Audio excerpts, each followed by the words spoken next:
what is he doing? Well, that's a lot of onion, right? Those caramelized onion are amazing. I serve it with the mashed potatoes. And you can make them in advance and put them in the freezer. It's a condiment. It's kind of like you're making a pesto. It's amazing, I'm telling you. Remember, if you like the video, subscribe, give us a thumbs up, and ring the bell. All right, let me show you how to make those caramelized onions. Those are fantastic. I use them for so many things. I use them for my tomato pie. I use them when I serve a tomato mozzarella. I put a beautiful slice of mozzarella, or tomato first, and mozzarella caramelized onion on top. I use them on top of fish. I use them on top of meat. I love to do a New York strip on a grill or in the oven. And when it's almost done, I take it out. I put the caramelized onion on top, put some blue cheese, let it melt, go back in the oven for a few minutes. Those caramelized onions are amazing. I serve it with the mashed potatoes. And you can make them in advance and put them in the freezer. It's a condiment. It's kind of like you're making a pesto. Okay? It's very simple, right? So first you got to get a big onion. It seems like every video I make, I got a lot of big onion. Look at this guy. Look at this thing.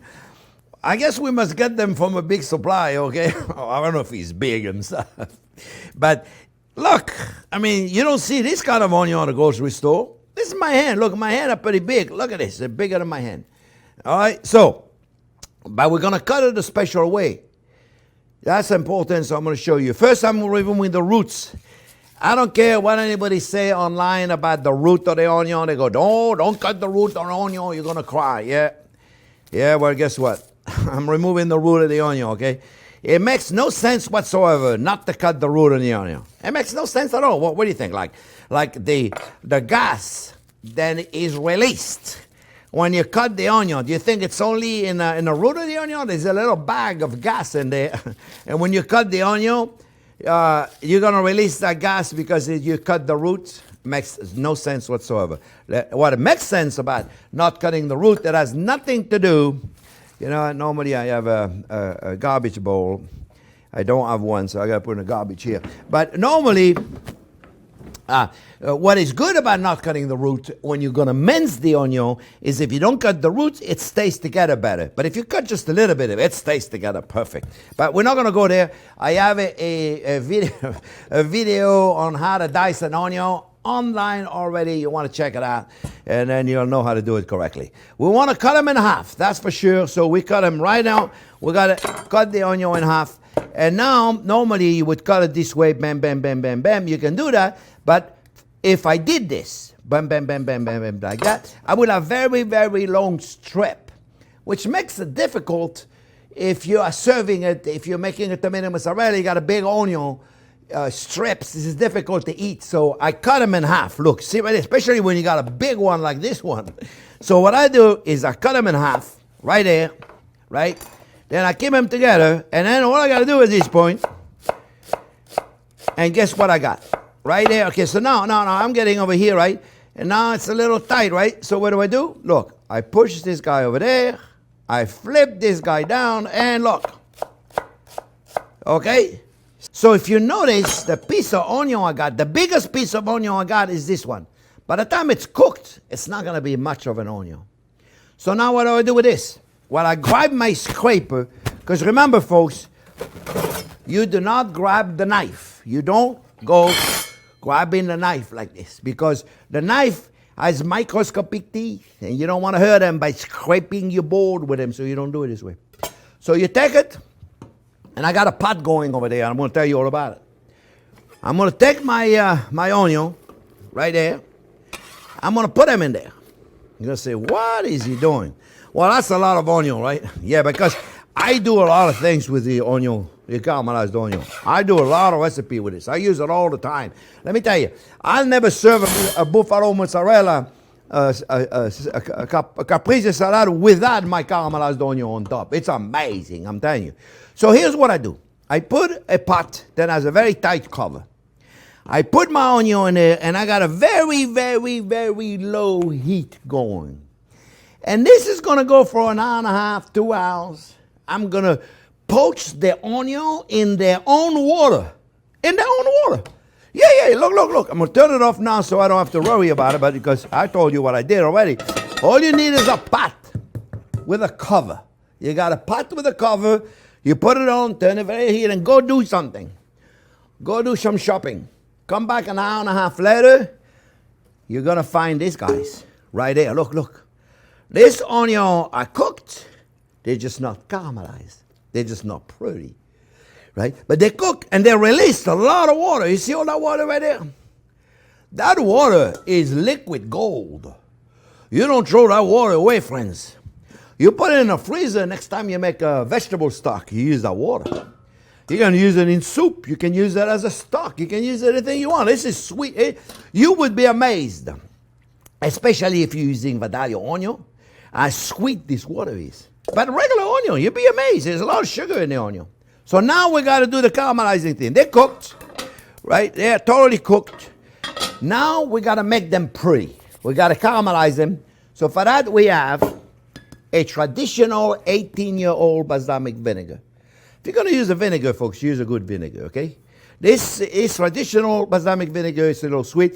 If you are going to use a regular balsamic vinegar that you buy at the grocery store, it's usually 4 to 6 years old. It's quite acid, so you have to put a lot of sugar with it. If you're using an aged balsamic vinegar, you use very little sugar. And the sugar I'm going to use tonight anyway is a light brown sugar. Light brown sugar. So now we're going to go and we're going to cook those onions. Now we're going to caramelize them. So for this, I take a little bit of butter.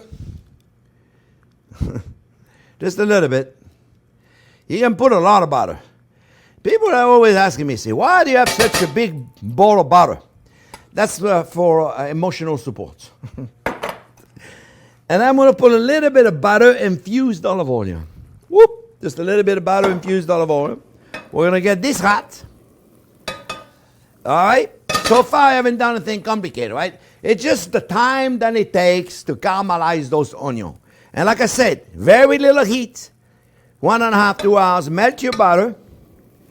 Melt your butter. What's going to happen here? We're going to get it hot, right? We're going to put them onion on. You notice what I did? I'm draining the onion. I don't want all that water in there, so I'm draining them. So it's a long process. You cook them for 2 or 3 hours.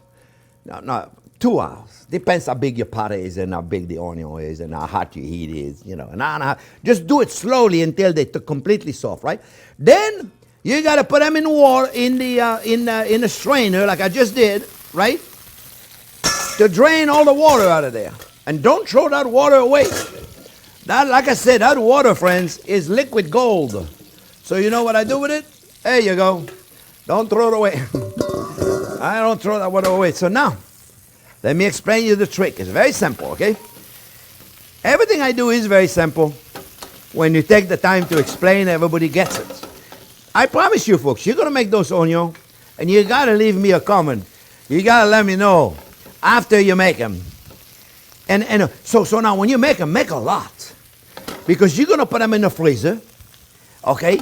And then you can use them for so many things. I don't know if you've seen my my tomato pie recipe, but I use them in there. I don't know if you've seen the tomato mozzarella recipe, but I use them in there.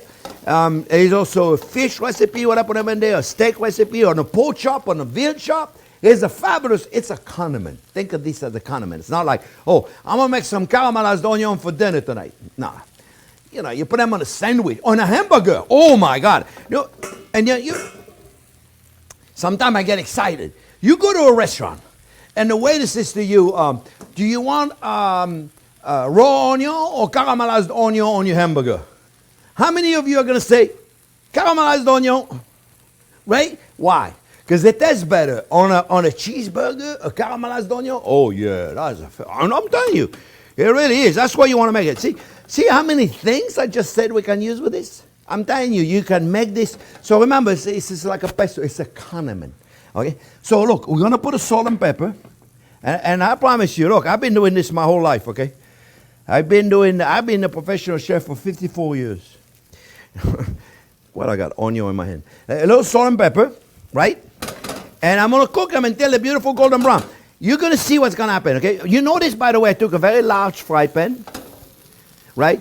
And I'm making it as flat as possible. You can't put too many onions. If you put too many onions, what's going to happen is the bottom of it is going to cook, and then the top of it is never going to cook. So look, now you take it and you flip them. You flip them. You flip them. Because you see, they're cooked. They're just not caramelized.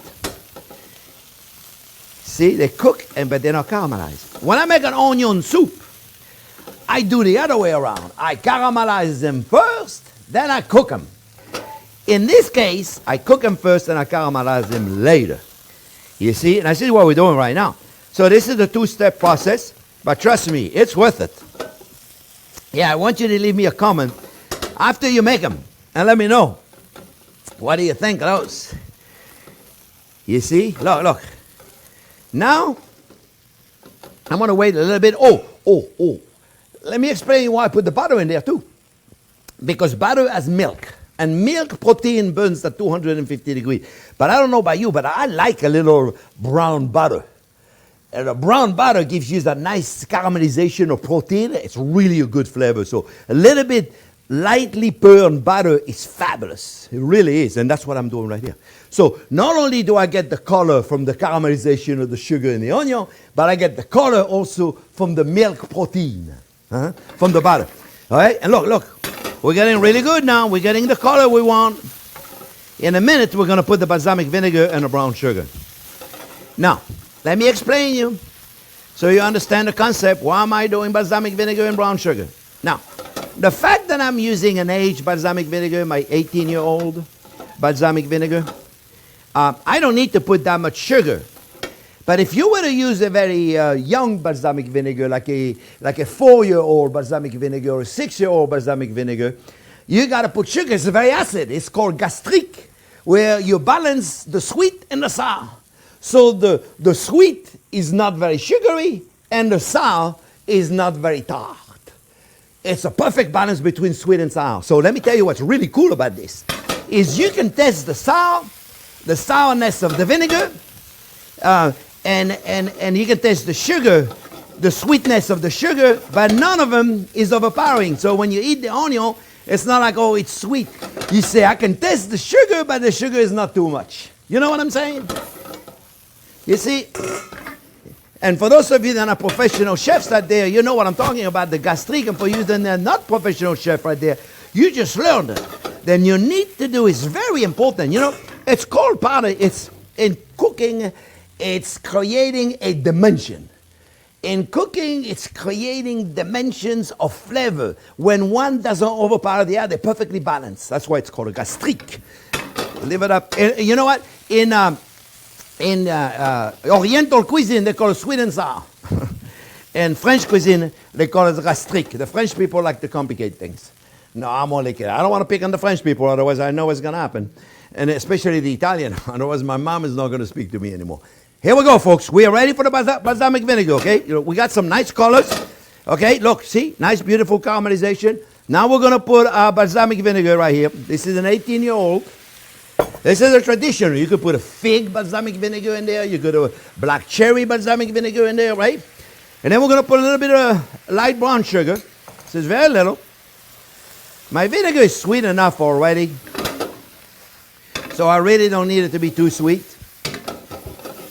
But like I said, if you're using a vinegar, very, very tart vinegar, like a young vinegar, if you're not spending much money for your vinegar, you're probably buying a very young balsamic vinegar. Because you see, in the production of a balsamic vinegar, older it is, more time they have to transfer in different barrels, smaller barrels. It takes a long time to produce. So it takes a long time to produce, which means it's more expensive to produce, which means it has to cost more money. That's all there is to it. At the end of the day, you get what you paid for.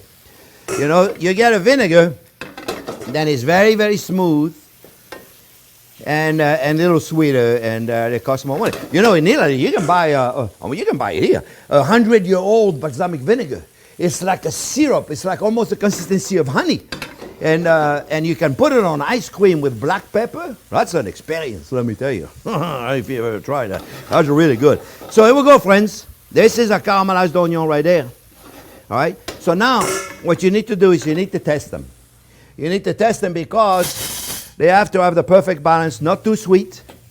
Not too sweet. Not too sour. And they have to have the right amount of salt and pepper. Oh, yeah. Not almost salt. That's it, friend. You see how simple that is to do? Now, let me give you one more tip now. I'm not finished. I am not finished. I gotta give you one more tip. Remember, remember, when you test it, you want to be able to test the vinegar, but you don't want it to be too tart. You want to be able to test the sugar, but you don't want it to be too sweet. So that's to be the perfect balance, right? So now look what I'm doing. I'm taking this right there out of the pan, and I am putting them right here. And the reason why I'm doing this is because I want all of that steam to get out of there. Especially, friends, especially if you're going to freeze them in advance. Let me explain so you understand the concept. That steam right there is all water still. We want that water out of there. If the water, let's say you just go right now, you put them in the freezer right now because you refrigerate them. You'll trap all that water in there. And in the freezer, that water is going to be transformed into icicle. It's going to destroy the texture of the onion. They're going to be mushy. So you want to make sure all of the steam is out of there. So you do not refrigerate them or you do not freeze them until they are at room temperature and all the water has come out. That goes for everything. If you put your hand on it and you feel a lot of heat, then you know then there still is water coming out. So you refrigerate them like that, and when they're cold, you put them in a little container and you freeze them. And they're going to last in your freezer for 17 years. I don't know how many years, but they're going to last in there a long time. You got to make those. They're fabulous.